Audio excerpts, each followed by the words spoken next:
اللہ کے رسول صلی اللہ علیہ وسلم سے دریافت کیا گیا کہ کون سا عمل سب سے افضل ہے؟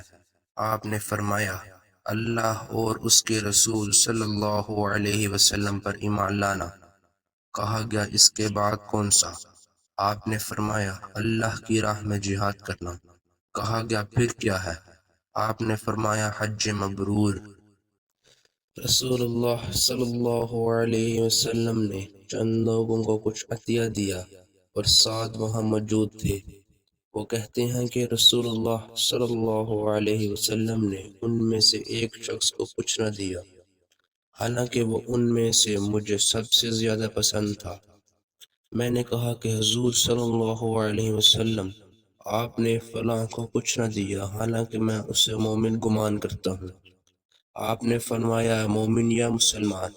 میں تھوڑی دیر تک چپ رہا اور پھر پہلی بات دہرانے لگا۔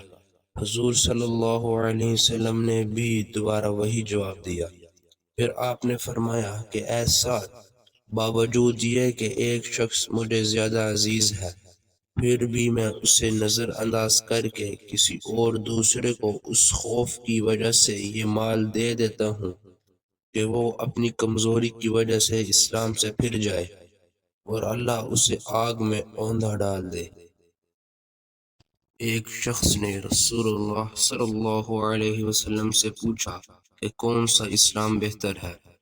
آپ نے فرمایا کہ تو کھانا کھلائے اور ہر شخص کو سلام کرے، خواہ اس کو تو جانتا ہو یا نہ جانتا ہو۔